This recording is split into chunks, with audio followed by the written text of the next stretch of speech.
ফজরের নামাজ কাজা হলে কখন পড়বেন? আমাদের কাছে সবচাইতে বেশি যে প্রশ্নটা করা হয় তা হল, ফজরের নামাজ কাজা হয়ে গেলে আপনি কখন আদায় করবেন? এটা কি যখন টের পাবেন তখনই পড়বেন, নাকি জোহরের সময় পড়বেন, নাকি পরের দিন ফজরের ওয়াক্তে পড়বেন? পবিত্র কোরআনের সূরা নিসার ১০৩ নম্বর আয়াতের শেষের অংশে আল্লাহ পাক বলছেন, ইন্না সালাতা কানাতা আলাল মুমিনিনা কিতাবাম মাওকুতা। কিন্তু কোনো জরুরি কারণে যদি নির্দিষ্ট সময়ে নামাজ পড়তে না পারেন, তখন কি করবেন? আমরা জানি ফজরের নামাজের সময় হল সুবাহে সাদেক থেকে সূর্যোদয় পর্যন্ত। এর পরে পড়তে গেলে সেটা কাজা হিসেবে পড়তে হয়। রাসূলুল্লাহ সাল্লাল্লাহু আলাইহি ওয়াসাল্লাম বলেছেন, তিনটি সময় নামাজ পড়া সম্পূর্ণ হারাম। ১. সূর্য উদয়ের সময়। ২. সূর্য যখন ঠিক মাথার ওপরে থাকে, যতক্ষণ না হেলে যায়। ৩. সূর্য অস্ত যাওয়ার সময়। এই তিনটি সময় বাদে রাসূল সাল্লাল্লাহু আলাইহি ওয়াসাল্লাম স্পষ্ট বলে দিয়েছেন, যদি ঘুমের কারণে বা বেখেয়ালে নামাজ ছুটে যায়, তবে যখনই স্মরণ হবে ঠিক তখনই নামাজ আদায় করে নিতে হবে। আপনার ফজরের নামাজ কাজা হয়ে গেছে, ঘুমের কারণে টের পাননি, এখন সকাল ৮টা বা ৯টা বেজে গেছে। আপনি জোহরের জন্য অপেক্ষা করবেন না, তখনই উঠে নামাজ আদায় করে নেবেন।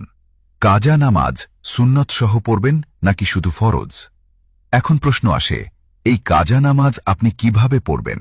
২ রাকাত সুন্নত সহ নাকি শুধু ফরজ? ফজরে ২ রাকাত সুন্নতের গুরুত্ব অপরিসীম।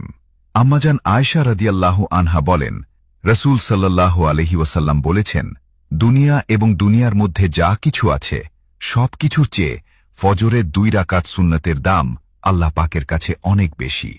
নবীজি অন্য হাদিসে বলেছেন, শত্রু যদি তোমাদের ঘোড়া তাড়িয়েও নিয়ে যায়, যুদ্ধাবস্থা বা চরম বিপদও আসে, তাও তোমরা এই ২ রাকাত সুন্নত ছেড়ো না।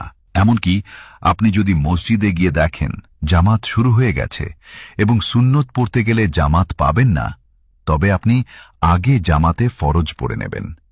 এরপর সূর্য উদয়ের পর যখন সূর্যের হলুদ আভা কেটে যাবে, ইশরাকের সময়, তখন ওই ছুটে যাওয়া সুন্নত ২ রাকাত আদায় করে নেবেন।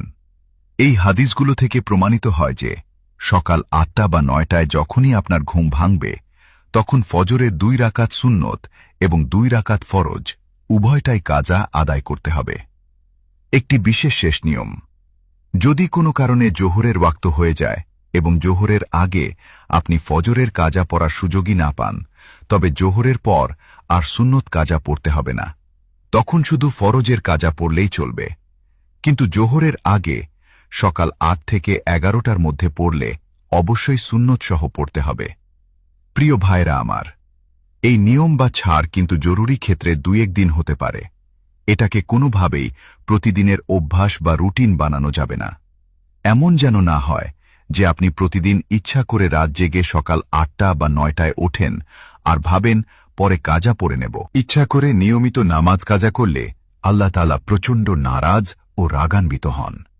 হঠাৎ কোনোদিন গভীর ঘুম বা অনাকাঙ্ক্ষিত ভুলের কারণে নামাজ ছুটে গেলে কেবল তখনই এই মাসআলাগুলো প্রযোজ্য হবে।